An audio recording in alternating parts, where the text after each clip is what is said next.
Hey guys, John Young. Alright, so I had a project today that I needed to wire up a three-way Gibson style switch. I'm rewiring this Epiphone Les Paul standard 50s model. You can see the cavity here. We're wiring it 50 style. This is the old components that I've pulled out so far. Going to have a quality Switchcraft jack in the end and a Switchcraft three-way toggle switch. And of course, I wanted to just kind of briefly go over this. I saw some videos on YouTube for, long videos of how-tos and stuff. I was just going to give a quick run through of what I did.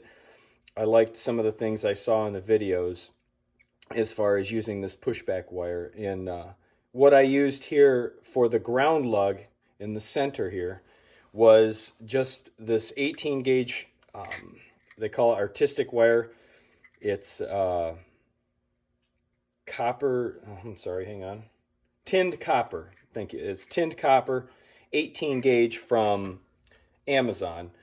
And that worked well for the ground lug. What I did was ran a loop through it and then pinched it down with the pliers and used something like this, a heat shrink tube, over top of it. And of course, then you just use your lighter to warm it, and then it shrinks down so that it tightens it up, because you don't want to have that ground exposed there with the potential hot lead here hitting it. And then brought that out, wrapped it around the outside shielding of the pushback, because this is the ground, and the pushback on the inside is your hot lead. That's what you would use for your channel switching, of course. But one of the things that of course you need to really watch out for is when you're heating this up with your soldering iron and then trying to run 60-40. I use 60-40. I don't know if you can see that in there. 60-40 rosin core solder. When you're heating that up, you gotta be careful that you don't heat it up too long or too hot and burn through this. And so once you get done soldering something like this, I recommend that you use a tester, okay? And what I've done is just go into the ohms, click that, so that way you have an open or closed circuit. So you see that? Then what we can do is test. Well, let's take our ground lug. This is our ground, or I'm sorry, not our ground lug, this is the outside. So we can take this,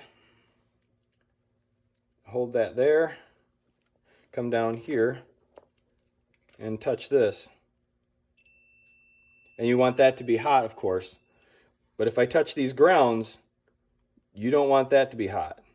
And that'll tell you if you've gone and burned through the outside shielding and you've now touched your hot to your ground. So you don't want that, and you want this.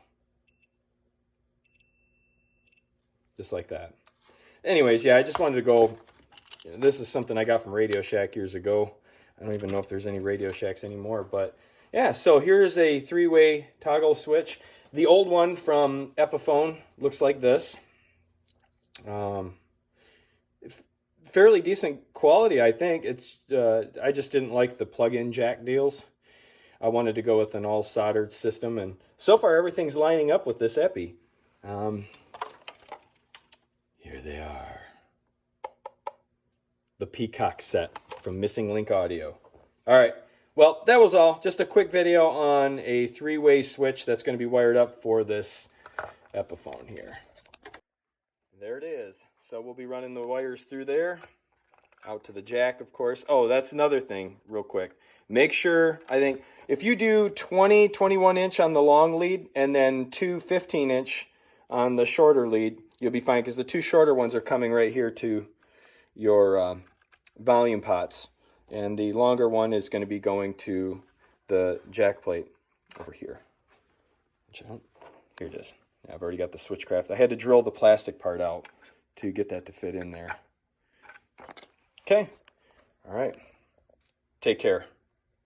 Cheers. One more time. If we're not having fun, we're not doing it right.